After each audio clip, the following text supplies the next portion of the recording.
Numantak lantarannya nama kurang subur ngagunakeun otak di pertanian ge istimewa Jawa Tengah Jawa Timur mah kabelah dieuna pengusaha istimewa Jawa Tengah Jawa Timur perpolitikan Jawa Tengah Jawa Timur nu keur main di panggung Indonesia Jawa Tengah Jawa Timur geus sabaraha taun main ti zaman Bung Karno ka Bung Harto ka Bung Gus Dur bung Jawa Tengah Jawa Timur Jawa Tengah Jawa Timur boga otak kercarita urang kenyataan di urang kercarita informasi luar negeri nu boga perusahaan di Belanda nu boga perusahaan di Amerika nu boga perusahaan di Inggris nu boga perusahaan di Australia nu boga perusahaan di Jepang mayoritas Jawa Tengah Jawa Timur nu boga perusahaan di Jerman mayoritas urang Jawa Tengah Jawa Timur ayalah urang Jawa Barat ayalah urang Padang ayalah urang Sulawesi bandingkeun jeung urang Jawa Tengah Jawa Timur moal meujeun jeung moal mah otakna luar biasa bantah kuari nu keur main Jawa Tengah Jawa Timur urang mah kakarak boga hiji bae ge kamari ieu keur jadi maka ini kuntu minaz zalimin fastajabna lahu lam tadi urang dibere penjelasan ku Gusti Allah tentang urusan-urusan perusakan melalui syirik jeung maksiat anu ngarusak di muka bumi ieu adalah persyirikan permaksiatan nuku Gusti Allah langsung diberi warning wala tufsidu fil ardi ba'da islahiha ulah sok ngarusak ulah rek ngarusak di muka bumi ieu sabada diberesan ku Kangjeng Nabi urang Kangjeng Nabi Muhammad sallallahu alaihi wasallam ieu di zaman urang memeh urang memeh Kangjeng memeh nadi setiap Allah dek ngajelaskeun tentang kaislahan maka Allah selalu nurunkeun rasul-rasulna setelah Kangjeng Nabi teu aya Allah tetap ngutus utusanana dudu sok disebut para kakasih Allah yakni wali-wali Allah anu geus teu boga kasieun jeung kaprihatin la khaufun alaihim wala hum yahzanun sebab geus teu hayang di alam geus teu benci dicaci maki nya nama berprinsip aing namah jageus wawuh jeung Allah ngan deudeuh jeung nyaah diparentah ku Gusti Allah titah nyampikeun amanah ka para umat-umat sakali haram dibejakeun haram deuk didenge deuk henteu deuk dipake deuk henteu sakali wajib tetep wajib deuk didenge deuk henteu diaromongkeun los dicaci los dimaki los dipake kakeuheul ku bangsana ge para ustad jeung kiai teu ieung-ieung sebabnya nama geus wawuheun jeung Allah etalah wali Allah la khaufun alaihim wala hum yahzanun ketika neuleuh kasyirikan ketika neuleuh kamaksiatan ieulah ngarasa terpanggil hatena lantaran ieu ditugaskeun ku Gusti Allah wali Allah titah ngabeberes makhluk iyalah wala tufsidu fil ardi ba'da islahiha riweuheun ku ari wali Allah cak zahir batinna mah henteu nu mantak riweuh permaksiatan baheula mah di kota kuari manggesin kolocor ka jero imah jadi baheula mangan saukur bedah leutik kokocoranana maksiat teh kuari manggeus halalama jadi geus runtuh kuari mah tembok-tembokna teh jadi bedah kuari disebut caah banjir caah. Jadi kuari mah banjir teh banjir maksiat. aki-aki nugas pantes nonton TV masih nonton TV kene di TV nage nu joget nu nyanyi dan lain sebagainya atuh geus komo nu ngora cacak-cacak Ki Haji ge kos kitu kene kiai ge masih resep nonton bola kene di televisi caah ieu mah komo di jero HP mati mimiti nu make kerudung datang ka nu teu make sempak aya kabeh caah atuh ieu mah budak-budak ngora endeu ka rumaha coba lantaran asalnya ho bae naonna kara asalnya ho naonna kara ngomong atuh si ayo coba Masya Allah ieu geus caah kemudian baheula mah pamalingan teh kan masyarakat memaling teh kapan aya nagara mah eueuh dumusna maling ku ari mapan gedean keneh pamarentah nu maling batan masyarakat geus masyarakat teh jeung pamarentah ku ari mah saideologi pada pamalingan kabeh caah kan ngaran caah geus atuh waliullah teh terpanggil sabisa-bisanya nabe ku Gusti dititah sakitu teh masyaallah rempat nya Gusti Allah ari jelema anu maedakeun mangmangpaatkeun zahir mah sakadar kieu doang lamun aya jelema ieu jelema teh deuk dibunuh kelantaran urang boga pencajeng boga kaleuwihan kakuatan pisahkeun sakadar sakitu lamun aya jelema ieu teh keur ngamuk ku urang teh boga kakuatan cekal ku urang sakadar sakitu jelema teu bisa ngojay titeulem angkat ku urang sakadar sakitu pemikiran-pemikiran ahli zahir mah sakadar sakitu kumaha ieu jelema supaya ulah jadi ditembakna kumaha jelema teh supaya ulah jadi dibunuhna kumaha jelema teh supaya ulah jadi diselna kumaha jelema supaya di persidanganna menang sakadar sakitu zahir mah waliullah mah lain eta nu dipikiran teh sia mah deuk nyalametkeun di leungeun manusia aing mah deuk nyalametkeun teh titaku Allah di leungeun setan kumaha ieu jelema keur diome ku setan aing tugasna deuk nyalametkeun jelema di leungeun setan urang mah kuari baik masyarakat biasa atawa pemerintah nyalametkeun jelema teh di leungeun manusia deui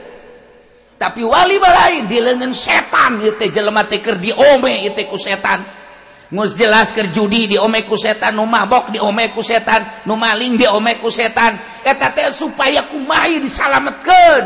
termasuk kiai-kiai anu asup kan terjerumus kadinya nyahoeun wali mah ieu keur diome ku setan kajian kumaha cara nyalametkeun kumaha tah tugas wali mah nyalametkeun jelema nu keur aya di leungeun setan berat nu mentak ngadatangan nyana atawa ngobrol lalaunan kadeuleun mah biasa bae horeng keur munajat ka Gusti Allah carana kumaha ieu jelema supaya salamet keur diome setan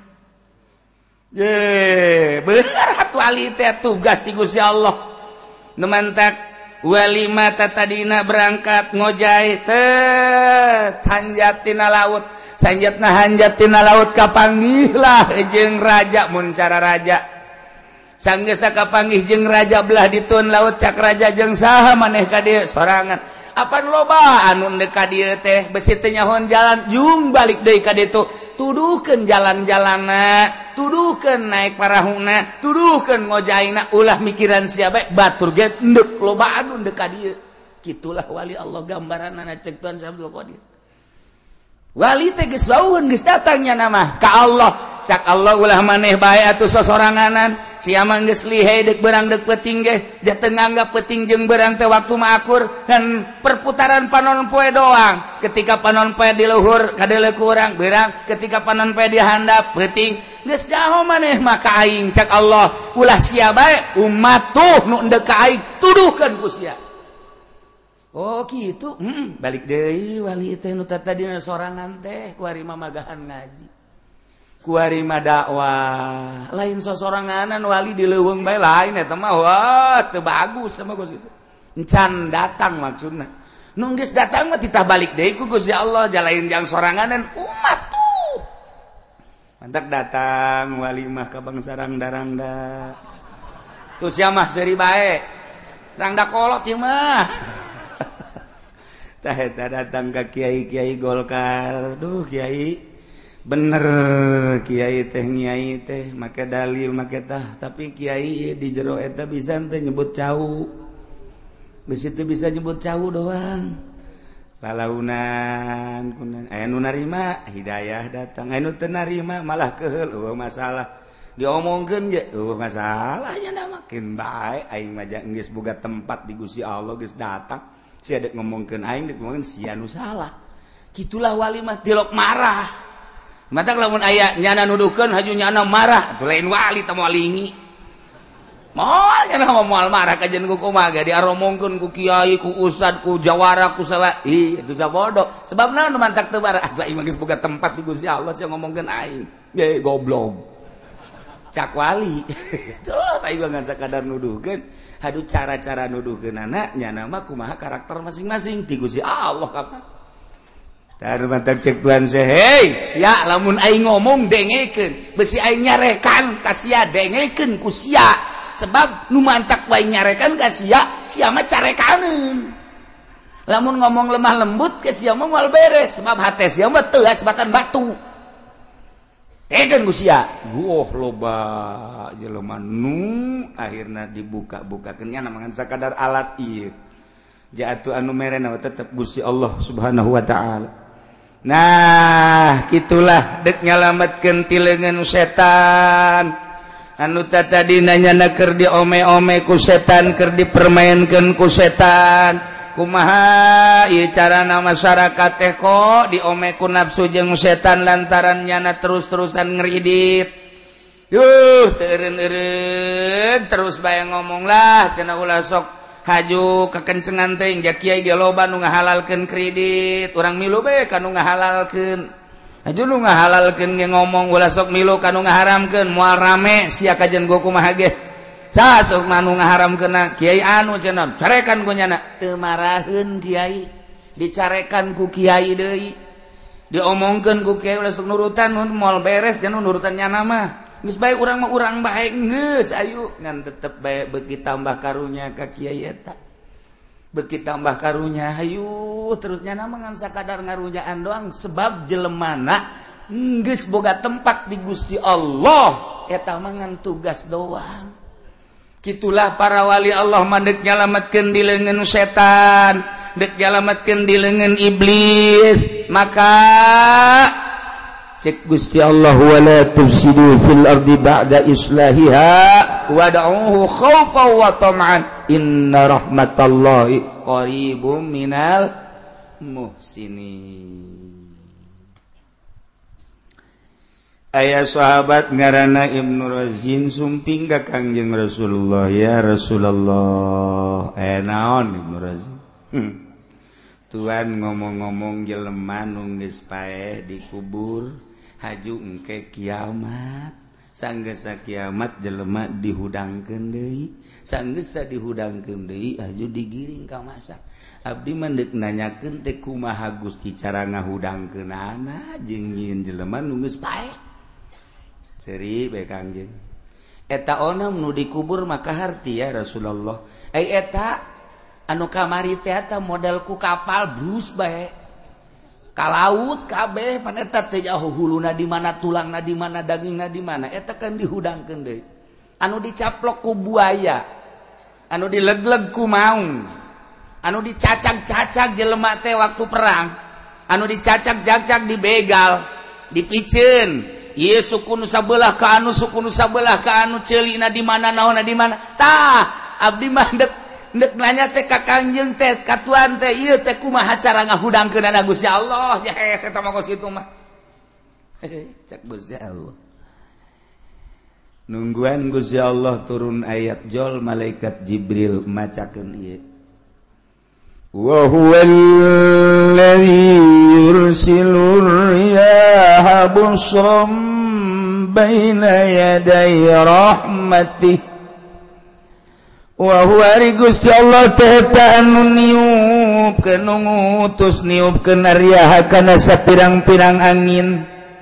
sing hade angin teh loba ngaranna aya angin simal angin kaler aya angin janub angin kidul aya 10 ngaran angin dina syara teh aya anu timbul na ti luhur aya anu timbul ti handap aya anu tina taneuh aya anu ti laut di laut ge di jero laut aya angin moal oyag-oyagan eta laut lamun dihandap eueuh angin nu mantak nu jago mah para nahoda teh neuleuh angin teh lain di luhur tapi ka jero handap ka jero laut justru di jero laut teh aya angin nu mantak engke laut pasang ka luhur engke surut ka handap eta teh diangkat na ku angin aya angin anu timbul na ti tengah-tengah aya anu ti langit aya anu ti bumi aya anu ti gunung macem-macem geus puguh anu ti kaler anu ti kidul anu ti kulon ti wetan mah ieulah angin bahkan teu kabahas dina kitab aya angin anu sok kaluar di handap celeces eta nu leuwih bahaya mah sabenerna komo keur ngaji mah haju tadi ngadahar uduk jeung endog geus eta mah angin racun teh mah aduh Masya Allah macam-macam angin orang ya nu jelas saha eta nu niupkeun angin termasuk angin eta lantaran aya jelema di operasi di opnam teu bisa hitut mahal horeng eta hitut sababaraha juta hayang bisa hitut Masya Allah ngajual mobil nu tatarida ditumpakan lantarannya nanti bisa hitut asuplah ke rumah sakit operasi langsung mobil hiji hitut mahal eta hitut demantak besi hayang hitut kan oh masalah daripada kurang ayo dioperasi di situ ngan siap-siap baik mamang engke diukna teu boga batur sia kuna memang bung diuk dini lah beda kambeuna kok balamun parawan hitut bae angel kalaku ulah parawan mah anti hitut kajeun mules beteung ulah hitut aya teh parawan jadah hayang hitut jasa jadi tahan pajar aman meureun hudang teh tit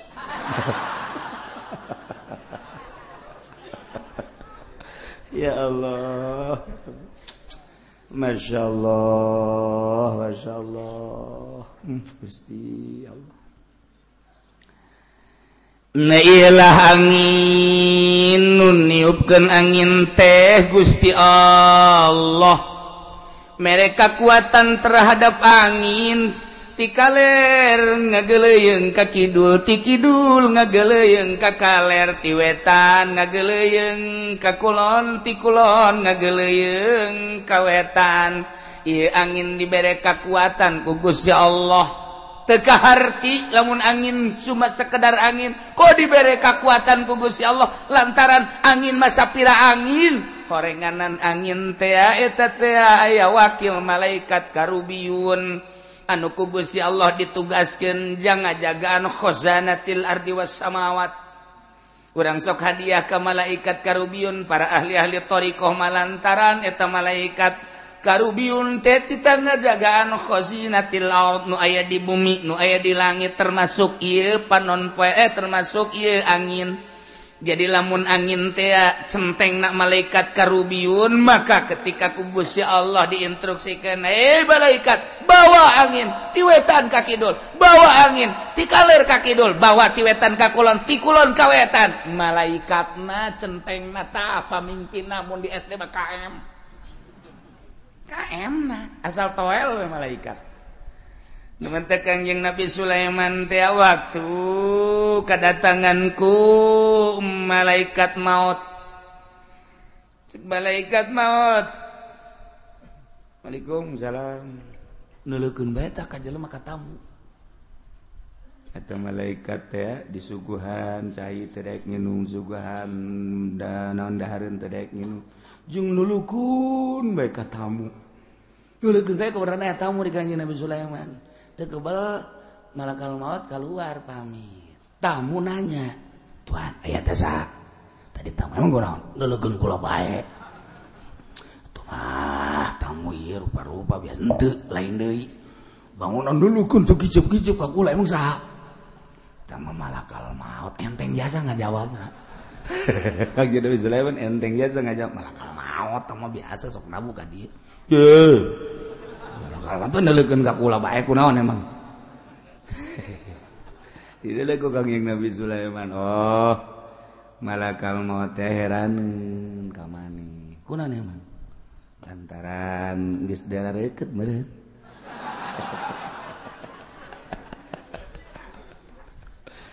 pugu eta malakal maut teh ngaharewas ka Kangjeng Nabi Sulaiman heran ka pagawean Allah kunaon emang lantaran jelema nu kula dideuleukeun teh eta teh 5 menit deui bakal paengan paehna kudu di nagara Hindi di India sedangkeun kuari aya di dieu keneh ieu teh di Israel teu kaharti kula mah malakal maut ge teu kahartieun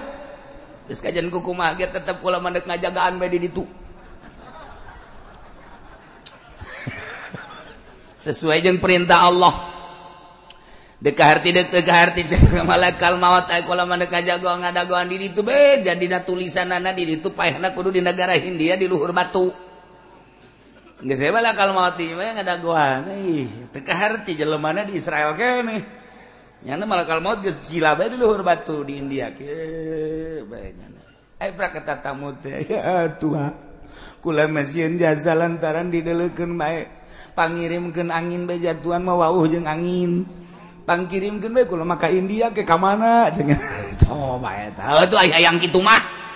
langsung Kangjeng Nabi Sulaiman ya Karubiyun hei malaikat Karubiyun sebagai pewakil angin ya ka dieu ya coba pangmawakeun dieu ya coba ka India ya terojol we angin datang ka dinya lep dibawa ku angin siot datang ka India pas di batu tadi tek nah ini dia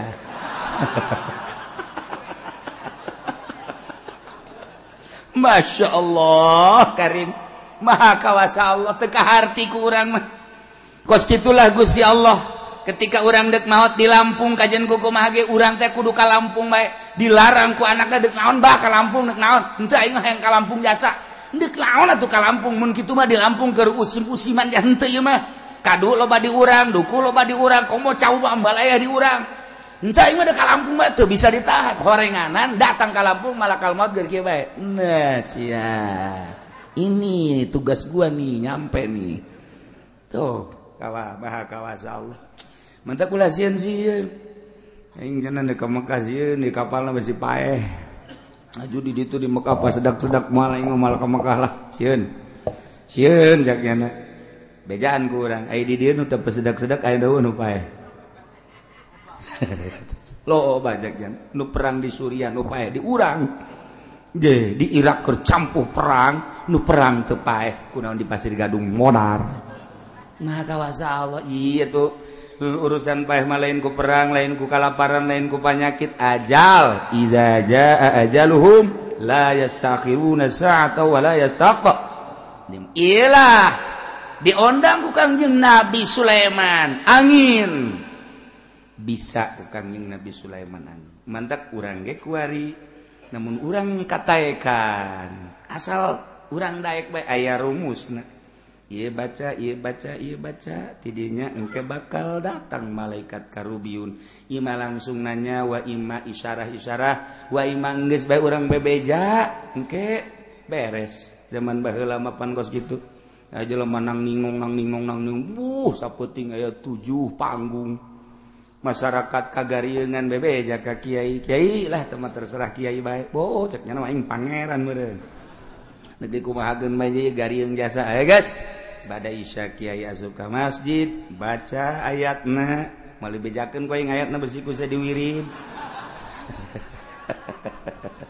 kaluar engke malaikat Karubiyun aya naon manggil-manggil kula wayahna angin sapu ta angin bereskeun 7 panggung bereskeun be aku angin loba kajadian ta kos kitu masyaallah nurut angin kawali Allah mah ngan teu meunang sambaran mendingan nyanggakeun sadaya-daya bae ka Gusti Allah lantaran eta ceurikna bae ge mun diijabah doa kos kitu wali mah teu mah sabulan 2 bulan yang cerikan diijabah doa isin ka Gusti. Urang mah mun dijabah doa, oh tuh. Atuh mah sia teh jauh ka aing. Aing wali aing teh. Wali diomong-omong. Wa huwallazi yursilur riyah. Gusti Allah teh eta zat anu ngutus anu niupkeun kana pirang-pirang angin lantaran geus aya wawakil-wawakilna berbagai malaikat tinggal ditoel bae deuk dikamanakeun arahna ieu angin teh dijelaskeun di dieu horenganan angin busrom baina yaday rahmati. Angin ieu mah angin sebagai pengawal pangbubungah anu diayakeunana baina yaday rahmati memeh turun rahmat Allah di hareupeun rahmat Allah. Anu dimaksud rahmat Allah teh hujan. Jadi Allah dek nurunkeun hujan teu langsung hujan. Ternyata Allah teh ngutus angin heula. Ieu angin sebagai busron pengawal ngabubunga ka masyarakat nu endek diturunan ku eta hujan. Qiraatna aya dua, aya nu baca nusron aya busron. Namun nusron ieu teh bimakna mutafarriqah kudamal mator. Angin-angin anu papisah-papisah di hareupeun hujan papisah teh teu ngagumuk di hiji daerah. Anu di Bandung, anu di Banten, Jawa Tengah, anu Jawa Timur eta teh ngaranna mutafarriqah nusroh. Lamun busron ieu teh pengawal sebagai pendahuluan hujan. Jadi hujan teh teu ujug-ujug hujan tapi dikawal heula ku angin. Jadi ieu mah angin teh angin rahmat. Masya Allah. Hatta idza aqallat sahaban thiqala. Hingga angin teh mamawa sahaban thiqalan mega anu loba, mega anu mendung nu pohara, mega di luhur hideung. Eta teh cai anu menang nyerot ti laut. Maha kawasa Allah syaribna bibahril bahri bima'il bahri.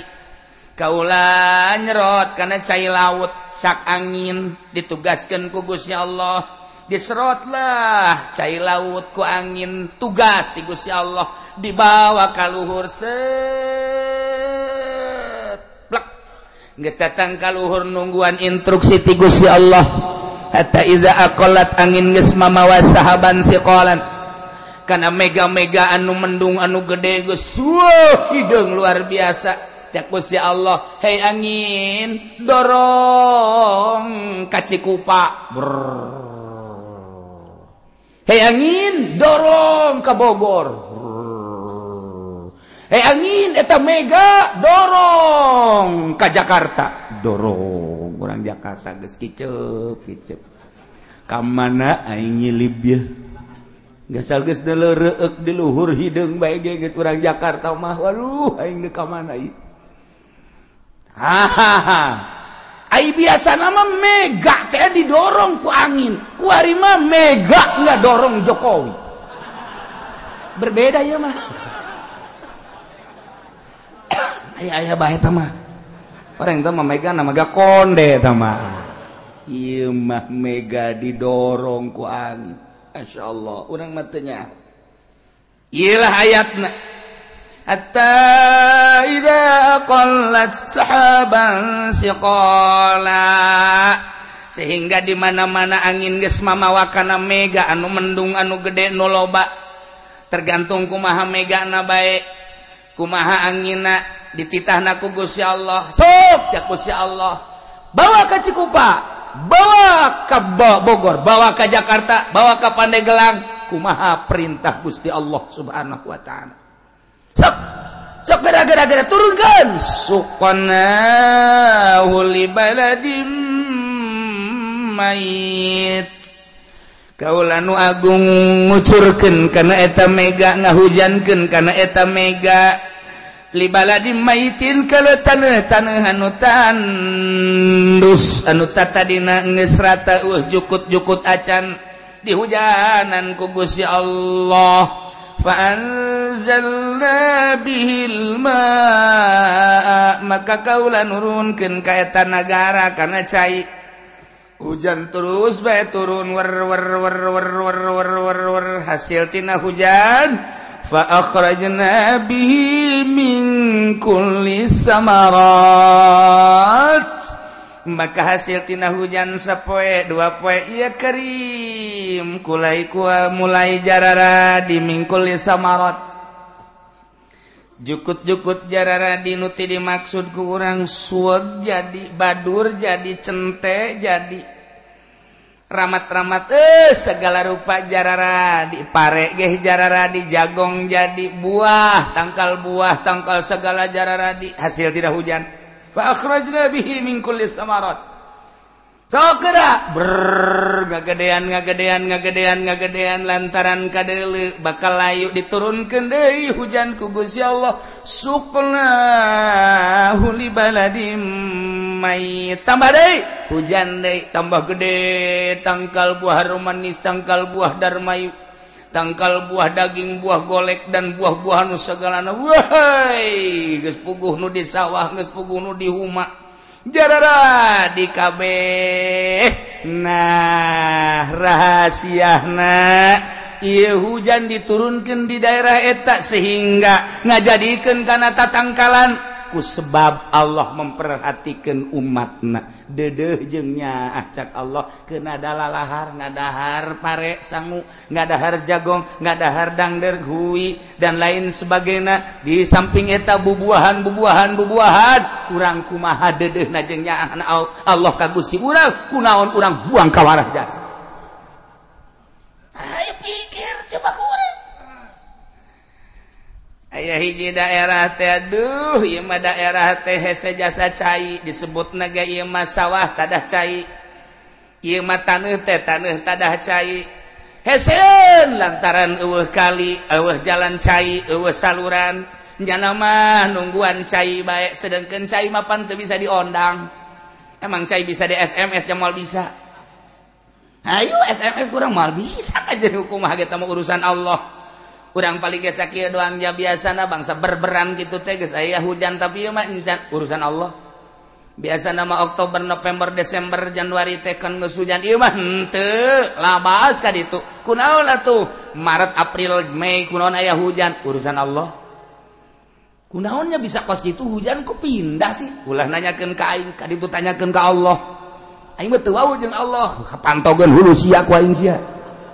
Lain wauhkeun jeung Allah sia nameureunana mantak patani teh riweuheun iyalah urusan soal hujan masyaallah minta dibacakeun Fatihah parantos pupus Kiai Haji Ahmad Ghazali Serdang bin Haji Abdul Hamid masyaallah inna lillahi wa inna ilaihi raji'un al-Fatihah bismillahirrahmanirrahim alhamdulillahi rabbil alamin arrahmanir rahim maliki yaumiddin iyyaka na'budu wa iyyaka nasta'in ihdinas siratal mustaqim siratal ladzina an'amta 'alaihim ghairil maghdubi 'alaihim waladdallin. Lamun nyaritakeun tentang daerah-daerah anu biasa salalubur mah urang nyaritakeun di Lembang nyaritakeun di Garut Tasikmalaya Ciamis daerah subur nyaritakeun di daerah Bogor malah Bogor teh geus boga julukan kota rain eta teh kota hujan nah ieu kan geus biasa teu aneh deui kuari mah urang deuleu di daerah Serang belah kulon jalan cai eueuh sawah Batela itu keneh Pandeglang ka belah ditu pegunungan jalan cai di mana aya teu aya sawah mah tapi araraya laleutik urang mun nyaritakeun boga sawah sabaraha aya meureun 30 kotak mah di mana di Pandeglang ulah kaget boh cek urang 30 kotak mau tambah sugih jasa can pogo 30 kotak barang di delok kotakan sameter persegi leutik kotak orang nyaritakeun di Karawang mah boga 30 kotak lain lalagaan ngomong orang mana ya orang Karawang boga cenah 30 kotak mah geus pohara tah wara geus tah lumayan geus sakotakna 1000 bae kali 30 kan berarti kan luas 30.000 3 hektar tapi lamun urang pandai gelang ngomong ulah alhamdulillah cenah boga sawah sabaraha 30 kotak ambo ulah ka ambo ulah ka heulana deuleuh heula ka ditu barang di deuleuh ya Karim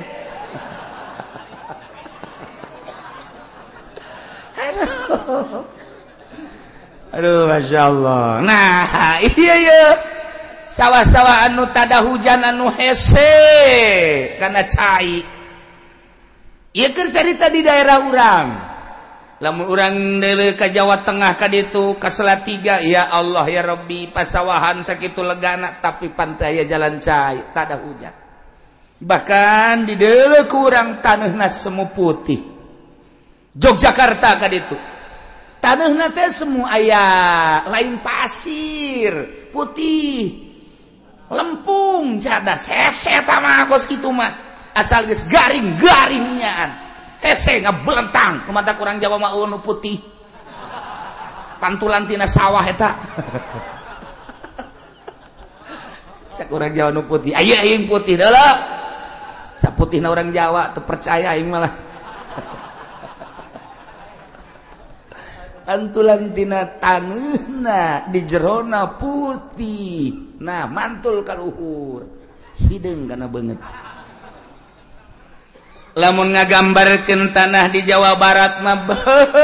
hese nyaritakeunana ti mimiti Banjar Ciamis Tasikmalaya kemudian ka Garut ka belah dieu terus ka Bandung taneuh teh geus hese nyaritakeun kasuburanana di Bandung lewat ka dieu ka Cianjur ka ditu ka Sukabumi ka belah ditu Bogor geus lewat ka dieu Tangerang termasuk subur lain lalagaan Tangerang wah harajasa Serang sakitu mah rada lumayan Pandeglang Rangkas Betung ka itu kan lah urang nyaritakeun Jawa Barat mah pohara bae kasuburanana tapi lamun Jawa Tengah Jawa Timur eueuh nanaonan ngan boga otak Jawa Tengah jeung Jawa Timur teh untuk mengelola palawija taneuh nu kurang subur bagaimana supaya subur dikelolalah melalui otak sakolanya nah dikirim ti Jawa Tengah Masya Allah jeruk ti Jawa Tengah kirim samangka ti Jawa Tengah kirim ti Jawa Tengah Jawa Timur teh kitu melon Jawa Tengah Jawa Timur ditampung nama di Jawa Barat kos urang Jawa Barat teh padahal mah pagawean urang Jawa Tengah Jawa Timur boga otaknya nama urang Jawa Barat teh kudu make otak cek cara subur ieu dek naon lain ngariweuh-riweuh je pokona pelakan jadi atuh teh kudu make otaknya kana teh sia mah make otak aing mah henteu tapi eleh kudu make otak. Nah, ieu keur carita-carita kasuburan nu mantak lantarannya nama kurang subur ngagunakeun otak di pertanian ge istimewa Jawa Tengah Jawa Timur mah kabelah dieuna pengusaha istimewa Jawa Tengah Jawa Timur perpolitikan Jawa Tengah Jawa Timur nu keur main di panggung Indonesia Jawa Tengah Jawa Timur geus sabaraha taun main ti zaman Bung Karno ka Bung Harto ka Bung Gus Dur bung Jawa Tengah Jawa Timur Jawa Tengah Jawa Timur boga otak keur carita urang kenyataan di urang keur carita informasi luar negeri nu boga perusahaan di Belanda nu boga perusahaan di Amerika nu boga perusahaan di Inggris nu boga perusahaan di Australia nu boga perusahaan di Jepang mayoritas Jawa Tengah Jawa Timur memboga perusahaan di Jerman mayoritas orang Jawa Tengah Jawa Timur ayalah orang Jawa Barat ayalah orang Padang ayalah orang Sulawesi bandingkan jeung orang Jawa Tengah Jawa Timur moal meujeun jeung moal mah otakna luar biasa bantah kuari nu keur main Jawa Tengah Jawa Timur urang mah kakarak boga hiji bae ge kamari ieu keur jadi wakil presiden teh genjleung luar biasa padahal matrek eueuh deui can jadi presiden kuari kakarak ge naik di KPK doang ge geus genjleung sakitu doang ge can aya presiden urang Serang can aya presiden urang Pangodokan jore amat presiden lahir di Pangodokan moal menang-menang ajeun kumaha leuwih parah deui aya deui presiden lahir di Delan Joreja asa mah ambo budak eta kunaon jarore ngarannya pangodokan Delan kemudian ka ditu naon deui teh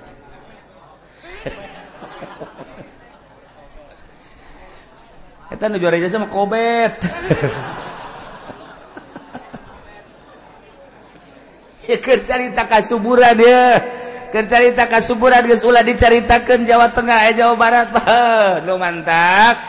terkenal jasa julukanana terkenal jasa di dejeun karikatur Jawa Barat di Belanda karikatur Jawa Barat di Belanda isin urang lamun neuleu karikaturna kumaha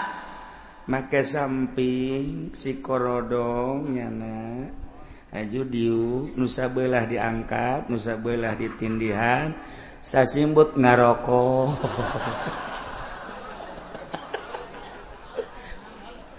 eta karikatur di Belanda gede jasa deket perpustakaan Masya Allah ari urang Jawa Tengah karikaturna teh karikatur lempang suku katuhu ngalengkah can datang ka handap jasna ditendin di dieu kieu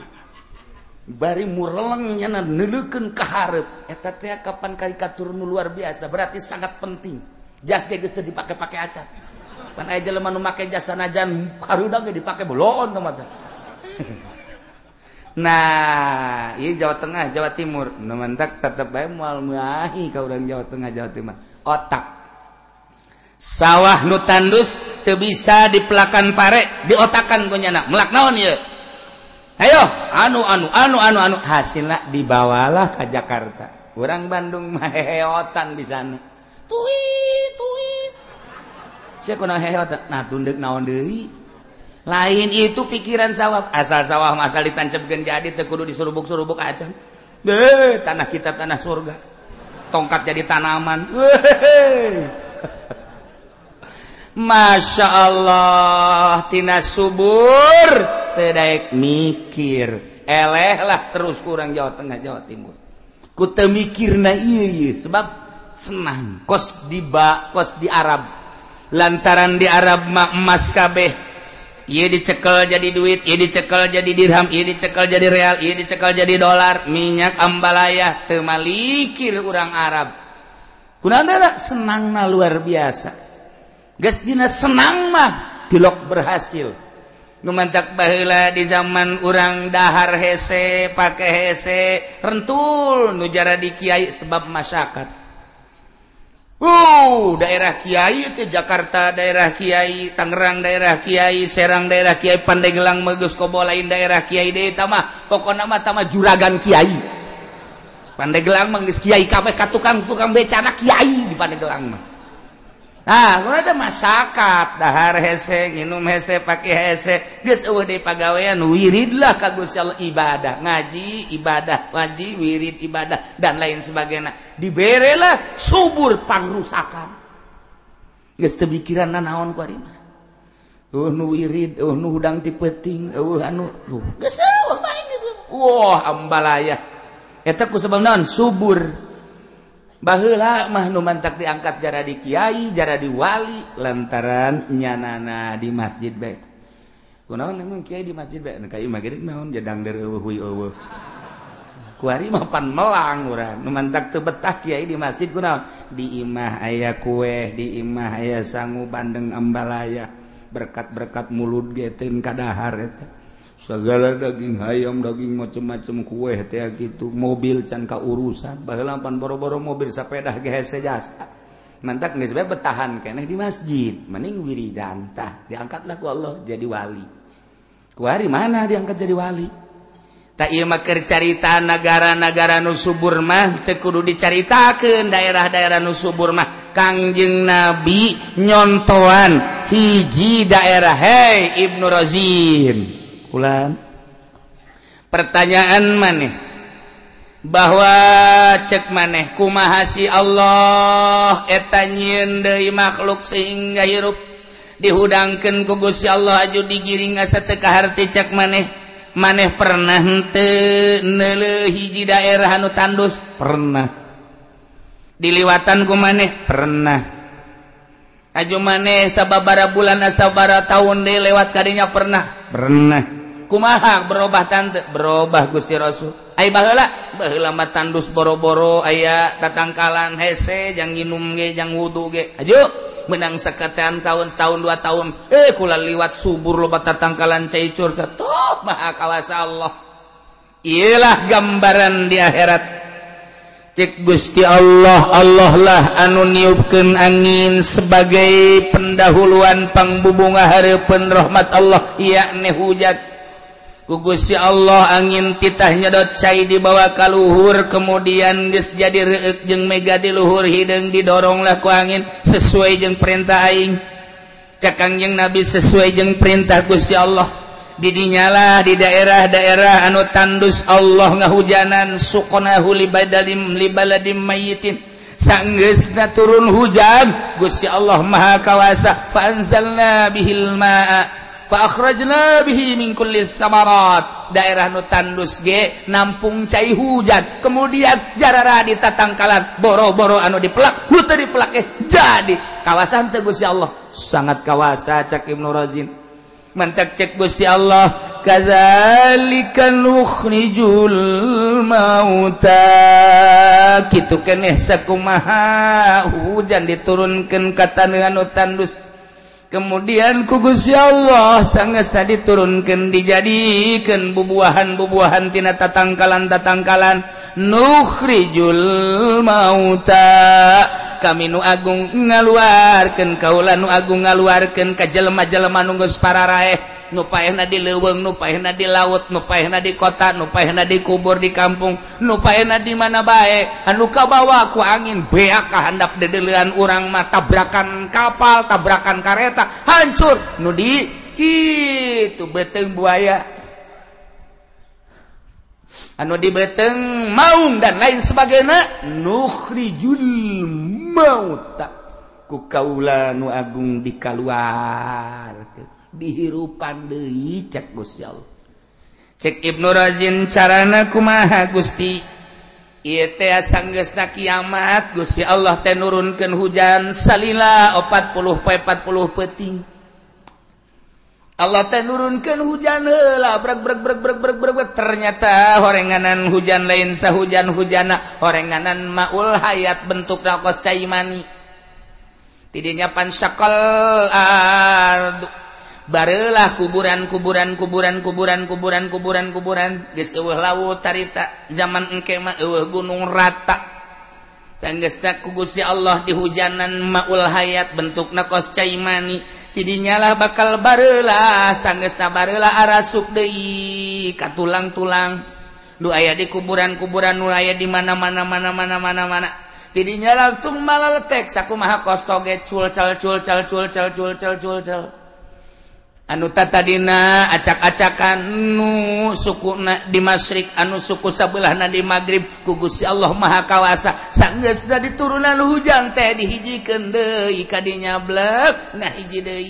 atuh tatadinya dibeulem cara Buddha cara Hindu geus ajur dirinya dihijikeun deui ku Gusti Allah plek cal eueuh nu katinggaleun kabeh nu paeh biasa dikubur anu paeh dibeuteng buaya nu paeh dibeuteng maung anu paeh dicacak jeung jadi kitu lebu kabeh ngahiji brek ieulah gambaranana bahwa Allah nurunkeun hujan ka taneuh anu tandus eta mah pantaneuh mah eueuh nanaonan tatadina setelah diturunkeun ku jararadi bahkan buahan ieu mah komo tatadina urang geus diayakeun jadi jasad kemudian dihirup ke deui leuwih gampang tibatan hujan turun ka taneuh anu tandus eueuh nanaonan ku jadi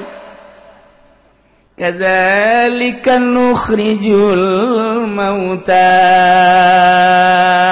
kitulah Gusti Allah ngaluar-luarkeun jelema anu pararaeh barang culcel hararudang kabeh wabeh ngagero kumaha ngagerona mambasana mimar kodina woi sanu ngahudangkeun urang ti kuburan sahanya nadahum Gusti Allah nyeluk olu kabehan ngadarengkeun sanggeusna ngomong mambasana mimbar qadina ai prakaya suara hadza ma wa'adar rahman wa sadaqal mursalun. Kurang surat Yasin dibaca ngan kulantaran teu nyaho dibaca bae ku urang. Orenganan eta teh engke bakal dipraktekeunana ketika urang hudang ti kuburan rata kuburan teh kabeh ngaromong membasana mimbar qadina saha nu ngahudangkeun urang ti kubur aya suara engke teu puguh di mana-manana urang ngadenge hadza ilah hararudang ieu hadza ilah hararudang ieu ilah nu dijanjikeun ku pangeran ma wa'adar rahman yo wa sadaqal mursalun nu baheula nyaritakeun bakal aya alam mahsyar ieu kuari bener para rasul tinggal urang anu yakin iman ka Allah iman ka Rasulullah sumuhun na'am ya Allah na'am ya Allah kabeh ngaromong muhun Gusti tinggal si Ahok culak cileuk si Ahok, Bill Clinton, George Bush bangsa culak cileuk wadinya kafir si Tegwan culak cileuk kabeh si siang-siang maling seng kabeh culak cileuk urang mana am Gusti sumuhun abdi iman ka Gusti sok dibaca ayat ieu teh ku abdi iraha aing ngariung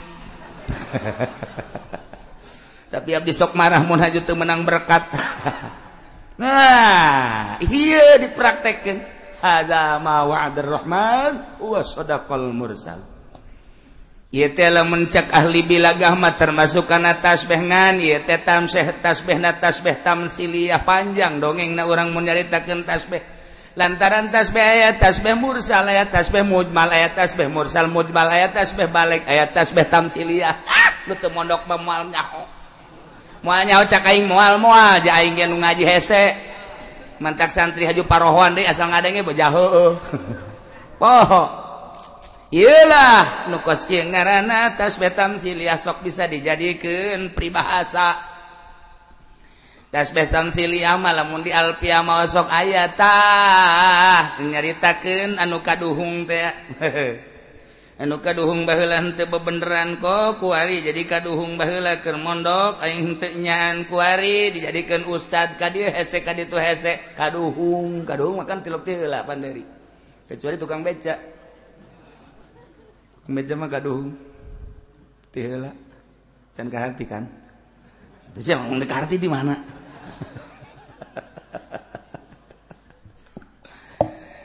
nah iyalah tasbih tamsiliyah masuk disebut peribahasa mah Sunda paling loba Arab loba subhanul yaum rijalul qud eta peribahasa Arab subhanul yaum hari ini engkau harus menjadi manusia yang gagah seperti anak muda gantungkan cita-citamu ke atas langit eta Bung Karno rijalul yaum subhanul ya rijal god nanti engkau kelak akan menjadi pemimpin eta peribahasa singkil kuari engke bakal ngeunaheun engke tuh eta tah subhanul yaum rijalul god peribahasa lamun di Sunda mah loba jasa peribahasa teh lain lalagahan mun Melayu aya sedikit-sedikit lama-lama jadi bukit. Naon eta hulu sia. Sia mah geus can ngarti geus seuri. Sedikit demi sedikit teh bapak urang sacek jadi hulu sia jadi gede. Oh jaheuh nya. Salah sia ada lain kitu. Sia mah ge eta na bae nu inget. Ya bapak sia teh henteu janggung jadi sia sacek sapeting sacek. Kuari jadi segede sia ditimbang teh bode 70 kilo. Baheula na saeutik ban eta lah sedikit lama-lama jadi sia. Lain kitu salah tah mah. Saya mah nu ingetna nu salah bae kan. Cikaracak ninggang batu laun-laun jadi legok. Nah eta peribahasa samun bae. aya deui peribahasa Sunda mambalaya loba jasa pacikrak ngalawan merak. Waduh, pacikrak ngalawan merak mah pacikrak mah sapira manuk pacikrak ngalawan merak kajenteng di puasaan 7 mulu dia moal menang sia ka kumaha ulah lamun urang jadi jelema leutik ayu ngahareupan jelema gede maning ulah dilawan sama cek urang Sunda mah pacikrak ngalawan merak sia ngana modar sia kokosodan eta pacikrak ngalawan merak. Masyaallah tuh menuk merak teh aku kuncungan emang kuncungna anyar atuh tiba heula tah mah cek urang Banten mah sia mah dia mah teu nyaho kuncungna emang nang meuli lain merak mah tiba heula kayak kuncungan asli berarti kuncungna sia bapak cikrak ulah dilawan. Waduh budak kadu ketemu kadu je eta pan eta kadu ketemu kadu eta sarua beuh budak pariuk manggih ka kepas loba tah di Sunda mah budak ulah-ulahna naon sireum ge budak ai katincak-tincak teh mangegel eta peribahasa ulah kieu di mana sireum katincak ngegel beuh paeh sia mah teh nyaho peribahasa wal masalatu gayarut no masyaallah. Na ieu ge sarua bae Gusti Allah teh nganamsilkeun supaya kaharti ku urang ulah-ulah urang dihirupan deui ku Gusti Allah sabada maot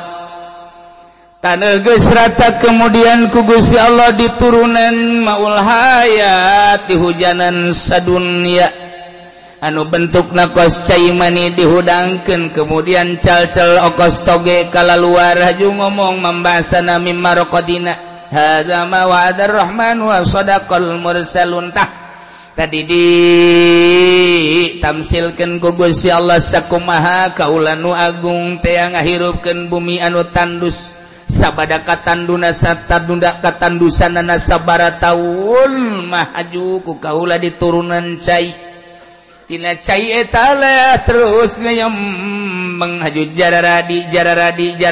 bubuahan berbagai bubuahan bisa dinikmati teh bubuahan teh nah kadzalika nukhrijul mauta kitu keneh kaula ge bakal ngahudang-hudangkeun jelema anu geus parareh minal ardi ti kuburan masing-masing ku kaula wa nafsu wa man amrana ba'suhum dihudangkeun deui ihyan dihirupkeun fil yaumil akhir engke di akhir eta teh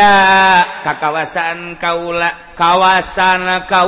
ngahudangkeun jelema nu tadina geus aya haju paeh haju dihudangkeun deui dihirupkeun deui leuwih gampang tibatan ngajadikeun kajadian nu tadina sama sakali sakumaha kawasa kaula ngajadikeun jajadian nu diturunan hujan jadi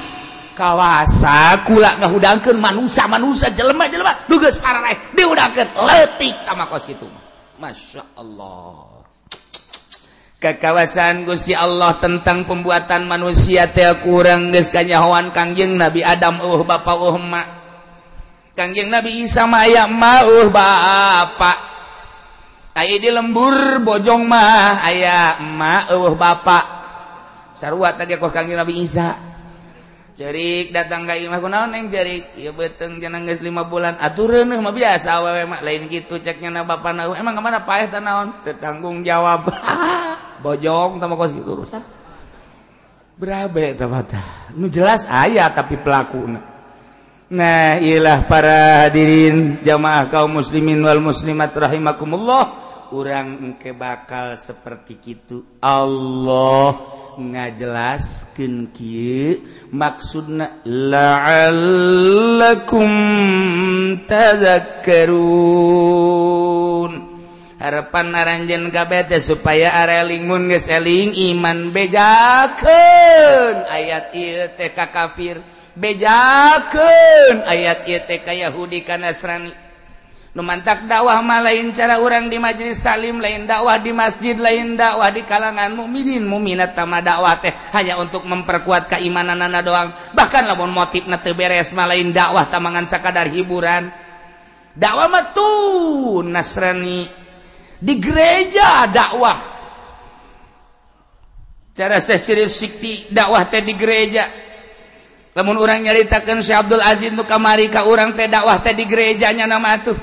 Sanggeus da pasturna nanya 1 2 3 dan selanjutnya pastur tungkul, sanggeus pastur tungkul kemudian ditaranya kapan ku jamaah kunaon ieu pastur tungkul nyana teu daek ngajawab sehingga didesak ku masyarakat nu aya di gereja. Sanggeus teh didesak cak nyana kalau saya jelaskan nanti kamu akan ikut saya. Biarin coba pengen tahu. Ketika ditanya apa itu kunci surga, wa ma huwa miftahul jannah, ditanya ku Syekh Aziz, begitu ditanya miftahul jannah timimiti Zabur, datang ke Injil, Taurat, Injil, Quran, miftahul jannah la ilaha illallah. Mantap ku urang ge osok miftahul jannah la ilaha illallah. Ondo teman. Salat henteu. Teman Bang, tah mah kipu doli tah mah gos kitu mah. Ya Allah ya Rabbi. Nyanya ho miftahul jannah la ilaha illallah. Coba gali ta la ilaha illallah. Ieu mah pakai nong nang ning nong. Miftahul jannah, hasil miftahul jannah la ilaha illallah Muhammadur Rasulullah kabeli apaan sa belon teh. Tah mah kunci surga, udah sok ningong-ningong. Kabeli kunci mobil gua. Nah, eta pastur langsung ngucapkeun mulai dari Zabur pasturna pernah baca Zabur, pastur pernah baca Taurat, pastur pernah baca Injil, pastur pernah baca Quran. Dari seluruh kitab samawi miftahul jannah la ilaha illallah. Maka dengan demikian terserah kepada anda sekalian yang ada di gereja, saya akan masuk Islam di hadapan Syekh Aziz. Asyhadu an la ilaha illallah wa asyhadu anna Muhammadan Rasulullah. Kunaon atuh lain bendu sagereja asup Islam kabeh. Hidayah lain lalagan. Eta Syekh Aziz nu di urang teh lain lalagan lain jelema leutik. Asup Islam kabeh. Syekh Aziz kaget. Engke kumaha lamun dipertanyakeun. Nanti kala luar kabeh geus jadi muslim muslimah. Terus jana diondang arasup Islam. Nya mun lain pangkat wali ieu mah cerita somprana moal bisa. Tah kabelah dieu cak nyana tetap Anda silakan masuk Islam tapi karena pemerintah sangat mencurigai dan memata-matai ketika keluar salib tetap dipakai. Rak di Amerika keluar tetap dipakai ka jero dibuka salat. Iyalah berjuang Syekh Aziz lain letik-letik jelema. Nah, iyalah kadzalika nukhrijul mauta la'allakum dakwahkeun coba di gereja, dakwahkeun coba di kuil, dakwahkeun coba di kelenteng, dakwahkeun coba di kalangan-kalangan Yahudi jeung Nasrani. Ieu karak dakwahnyaan ngan nu dakwah model kitu geus kudu pasagi. Ulah pudoli mah ulah kaput. Geus maningan ka Cisupa bae, ka Cikupa, ka Cisoka eta bae lah paling jauh Cisauk lah geus. Geus khawatir jangan lamun dibawa ka kelenteng khawatir. Kebalik lain mau berkat naon hinyoh deui. Aduh masyaallah. Jadi geus kudu kelas. Nu mantap ketika Gus Dur baheula masuk gereja, wow dikapir-kapir ku kabehan. Sekula kok kitu amat sih teh jauhan sejarah para aulia Allah baheula. Gus Dur mah dakwah teh di gereja, Gus Dur masuk kelenteng, Gus Dur masuk. Ih, atuh geus teu roba-roba, cai laut dikamamatakeun ge asin bae. Campurkeun jeung cai darat, moal ngahiji, cai laut bae. Emas tetep bae emas. Emang roba atuh henteu sakali mas tono. Iya tetap lamun geus teu robah kitu silakeun. Namun baheula Gus Dur wow dikapirkeun dianukeun tenang bae. Nyanana bendo atuh henteu sebab lah nyana geus nyahun ka Allah. Timan sia disengerikeun ku Gus Dur geus nyahun ka Allah ngan aing deuk nuduh-nuduh sia. Buktina nu zarah sapoe teu kurang ti 10.000 sanunita. Dina kitab Maimuniyah dijelaskan tanda seorang diangkat jadi solihin atau jadi wali setelah maut jelema zararah kadinya tanpa dititah. Eta ciri. Di kitab Maimuniyah geus anu nitahan atuh zarah dari ka paharto mah dititahan ge urang embung. Ye kiaina nu dititahan Kiai Golkar ye dibere minyak, dibere kecap, dibere duit atau dicokot. Zarahna kan datang ka handap doang, ngonyeng balik. isukna tahun isuk tadi bere tuh jarahnya nage teh kiai boloon deh sarua datang ka kuari geus dipersiapkeun pertokoan dan lainnya aya nu hayang zarah teu ketika datang ka ditu sekedar hayang nyaho doang anu maksud zarah mah teu saha nu ngahalangan Gusti Allah apa emang Soeharto jore wallahu alam ieu mah teu nyaritakeun jore jeung bagus ngan nu dicaritakeun bahwa zarah teh ieu nang Allah dititakan ge embung mah embung bae teu daek mah teu daek bae ka jeung kumaha ge nah dakwahkeun mantak urang mah sebagai rakyat hayu bae kiai nu deuk dakwah di anu kajen ulah sok haju sombral ngomong segala kafir segala ulah antepkeun bae engke ge kadeuleu manfaatna di akhir ge anu henteu dakwah ka gereja ge modern Nur Kholis jadi abangan kos kitu jil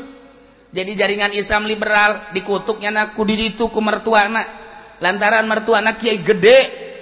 dilempengkeun teu daek lempeng dilempengkeun teu daek lemu dilempengkeun teu daek sabodokeun Masya Allah ta'ilah urusan anak kadinya mah rahasia Allah subhanahu wa ta'ala numantak Abu Nawas mah nyana mah nyin pertanyaan ain endog jeung kotok heulaan mana aduh Abu Nawas sok aya bae heulaan endog ain endog mun mimitina di mana jeung mun kotok oh heulaan kotok ai kotok emang di keremana ku saha jiheunya eta mah hiji pertanyaan kedua cek Abu Nawas heulaan buah apa heulaan tangkal heulaan siki apa heulaan tangkal ye atuh heulaan siki ai tangkal mimitina di mana oh heulaan tangkal aya teh siki da di mana mun ngerti tangkal eta sarua tah pertanyaanna heulaan endog apa heulaan kotok sarua bae heulaan siki apa heulaan tangkal dibulak-balik seuri bae Abu Nawas mah bodoh sia pertanyaan wali eta kos gitu eta pertanyaan wali pertanyaan Abu Nawas heulaan endog apa heulaan kotok jawabanana harese lamun lain wali deui kitu keneh heulaan siki apa heulaan tangkal nah iya keur nyaritakeun ayat fa anzalna bihil ma'a fa akhrajna bihi min kullis samarat kaula nurunkeun agung nurunkeun cai kemudian diturunkeun hujan haju jararadi fa akhrajna bihi kula ngajadikeun ku eta cai tina jadi tangkal mingkul lis samarat buah bararuahan buah bertah heulaan mana tangkal jeung siki heulaan tangkal tangkal jadi emang di mana jadi siki waktu heulaan siki cakeun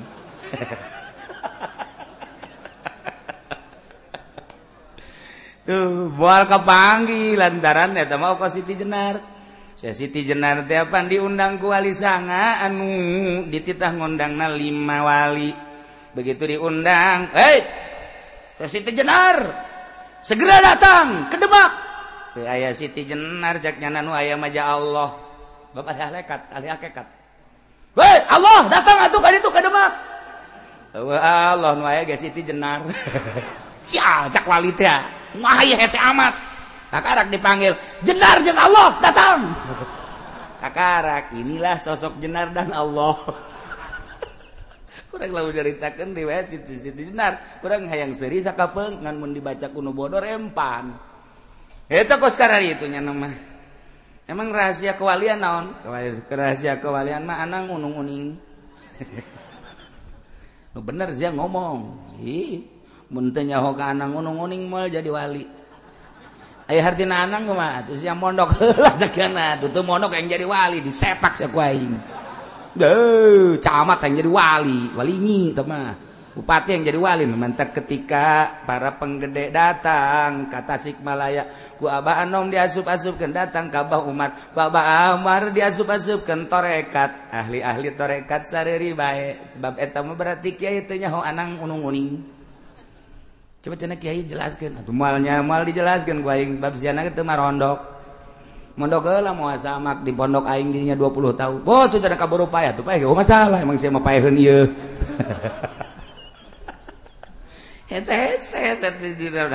ieu lah pertanyaan Abu Nawas wali Abu Nawas heulaan siki apa heulaan tangkal moal dibejakeun ku aing teh mah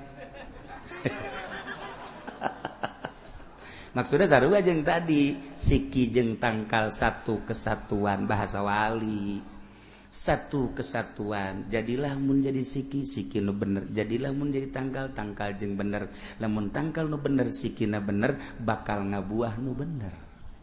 Kos kitu endog jeung kotok ulah dijawab hiji-hiji tamanya endognya kotok eta kene. Lamun jadi endog lah nu bagus ulah calang. Anu aya di dieu makan caralang kabeh. Jadi kotok-kotok nu bener eta bahasa wali tambah kos kitu mah sing jadilah mun siki nu bener mun tangkal nu bener maka engke bakal jadi buah nu bener geus murid wali bakal jadi wali minimal mengenal wali kos kitu teh tiba heula ge kumaha guruna sebab aya murid teu ngaji deui cara Syekh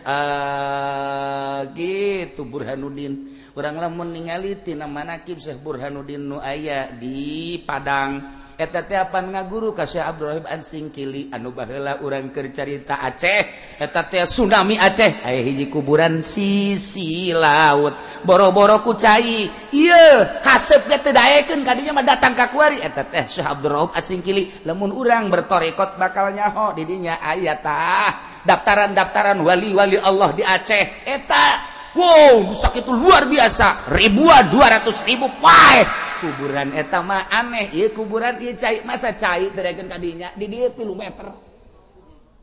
Di dinya kan aya jelema anu ngiuhan. Nyana ge kageteun kok cai kos taneuh. Cai terekeun kadinya. Asubuhna ke Syekh Abdul Rauf mah. Masyaallah di dinya lah nyana nyasar harujud ka kuburan di dinya maksudna bersyukur aya sababaraha puluh jelema anu di makam dinya salamet eta teh Syekh Abdul Rauf As-Singkili. Lamun urang nyaritakeun tentang para wali aya di dinya.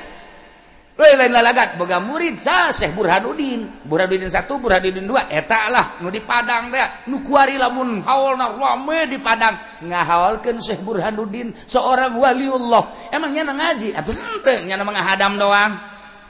mawakeun cai mawakeun kopi mawakeun naon kitu ngaranna sendal emang nyeseukeun kebutuhan-kebutuhanana dalam sekian tahun teu ngaji nya nama salat ge iluan di tukang doang. Kunaon tuh diutus ka ditu kembangkeun agama di ditu kula ngembangkeun naon atuh di ditu ngan di Ciduada tuh ayo balik bisa ngaji mantak balik ti dia coba minta ciduh kaki pudoli mun teu bararau jengkol oh mah Haji Pendi mah ulah tah mah basa ngising karung sia ya Allah ya Rabbi kaget mamang marang di Ciduan ku Haji Pendi kok igoni dararatan ka dieu jeung wali mah araraneh lamun Mama Sobari ngaji ka Ki Holil Bangkalan teu ngaji haju balik bisa ngaji di Ciduhan doang iyalah modelna ieu keur carita kula mun nyaritakeun tentang manaqib rame Syekh Burhanuddin Padang eta ngahadang ka Syekh Abdul Rauf As-Singkili nu kamari ketika rame tsunami kula mah atuh ajib bae ieu nu sok dibabaca manaqibna masyaallah dibuktikeun ku Gusti Allah hiji nomor kadua masjid nu aya di Aceh ulah neuleuh masjidna patilasan saha makam nu aya di dinyana aya daftaranna kabeh dina manaqib wali-wali Allah teu daekeun ka masjid eta set di cai sakieu sameter ka masjid kunaon dek balik deui teu daekeun ka dinya aneh masyaallah. Urang lamun nyaritakeun gempa di Padang emang kumaha gempa di Padang teu kamari 3 gunung hiji gunung 2 gunung 3 gunung eta teh kan angin heula sanggeus angin terus oyag sanggeus oyag kan kikituan model gubrag model tamapan ala lajur heula sanggeus ala lajur berbas ka handap gunung kan dia kedalamanana 3 kilo ka handap neuk sanu ngagali mait ribuan memang deuk kumaha gitu. Nu dicaritakeun anehna naon? Masjid di dinya tengah-tengah kajadian nu dahsyat aman datang ka kuari. Kok bisa aman henteu ka dia? Pindah masjidna sekitar 700 meter. Nu mantak atuh mamang ulah ulin ka Citra deui ulin teh Citra Putri kos ka itu marulu nyeuh tukang jagong anting gede. Sekali-sekali ke Padang, coba buktikan mana masjid anu pindah ketika kejadian gempa. Masjid plek 700 meter pindah. Maha kawasa Allah. apa masjidna ieu naon deuleu saha baheula nu ngabangun masjidna ahli Allah wali Allah berikut jeung kuburanana pindah ka dinya walaupun teu nyahoeun urang dinya di dinya aya kuburan pan teu maot wali mah hudang rohna ngobrol jeung wali deui oh kulalah pindah bae jeung masjid-masjid ajak wali oh pindah oh ternyata teh ya besi kaburu ka ditu kena gempa lah kula geus di dieu bae ngan ulah beja-beja nya bawa kula pindah ngobrol nyana kos urang bae kieu coba aya keneh di gudang garap waduh manya wali nanyakeun rokok Banta kula kaget lamun aya hiji wali jarak ka kuburan kos ngobrol ulah kaget nyana geus susul ulah dituturkeun nyana bae bahasana ge jalain jara bahasa urang kok damang oh kumaha itu muhun tas di mana ya mang tas ondangan manya wali ondangan ya tuh kan itu naik organ tunggal burung tahu tukang karung kos gitu mah ieu keur carita aulia Allah batur teu nyahoeun hayalah wali nu nyahoeun indah tanyakeun coba ke ka urang Padang masjid mana tah ketika gempa nu pindah jeung kuburan ngan teu meunang dicaritakeun kuburan nu ditukangkeun mimbar wali Allah ketika dek dibangun ku salah seorang wali ulah cek nyana geus teu kudu titah ka ditu bae sebab eta murid termasuk murid Syekh Abdul Rauf Asingkili murid Abdul Rauf Asingkili ai Abdul Rauf Asingkili urang mana urang Timur Tengah tetep jangan mah habaib murid-murid da ajam loba jasa nu berkembang di Sulawesi di Banjarmasin di Padang murid Syekh Abdul Rauf Asingkili baca coba ge kurang kitabna Masya Allah gitulah mencerita tentang pertorikohan jadi lamun ahli torikoh keur nyana boga sejarah nah ieu mah keur carita indah masjid kitu Baitur Rahman eta kitu naon Aceh aman Syekh Abdul Rauf nasugan tersentuh ku cai henteu maha kawasa Allah ijang tanda bahwa ahli-ahli Allah teu maot dijagaan ku Syekh Abdul Rauf aya anu nyahoeun wali Allah Syekh Abdul Raufna hudang cai kaditu geus saputer eta doang cai 3 meter ka luhur jajanna mah pan handa di sisi jasa pantai sugan ku henteu beres tsunami Syekh Abdul Rauf kitu kene Syekh Burhanuddin dan lain-lain sebagainya ulah kaget atuh masjid loba nu aman di Padang salah satu masjid waliullah pindah 700 meter urang teh tilok dibaca nu kos gararituna dianggap hayalan jadi teu dipuat-puat di koran ge besi engke kafir tersentuh kan kitu di urang mah aya unsur-unsur bae aya unsur-unsur bae nyaritakeun Syekh Abdul Rauf makamna henteu kena ge dibahasna anul sebab di urang mah henteu murni Islamna haju nu ngaberitakeunana kapan eta teh Kristen mah lo di Kompas Kristen Merdeka Kristen mayoritasna ieu teh Kristen mentak berita-berita nu kos itu diabai-abaikeun ku nyana berita-berita keanehan nu karomah maunah kecuali maonah eta na ieu dawakeun kadzalika nukhrijul mauta la'allakum tadhakkarun bejakeun ka maha kawasaan Gusti Allah ulah-ulah ngahudangkeun jelema nu tadina geus aya nu tadina geus pernah dihirupan ku ari dihirupan di atuh mah babari sarua jeung mobil tabrakan di bagusan deui atuh ka bengkel gampang tah kos kitu mah ieu bae ge daerah nu tandus gunung mana sawah mana huma mana sakapeung waktu mah ku Gusti Allah teh di hujanan jaradi urang mun liwat ti Jidah ka Madinah baheula mah kapan Mekah Madinah teh lila urang kerencan aya jalan nu kuari maka ditu jalan teh ka aslina zaman baheula eta teh kapan ningali satu waktu mah tandus tatangkalan urang ka Mekah deui 5 tahun kemudian Masya Allah kalau tatangkalan haju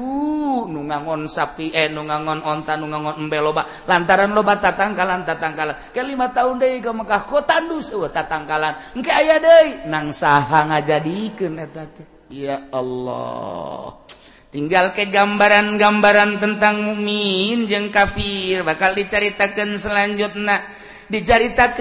selanjutna diumpamakeun kana tandusna jeung suburna taneuh wal baladut thayyibu wallahu a'lam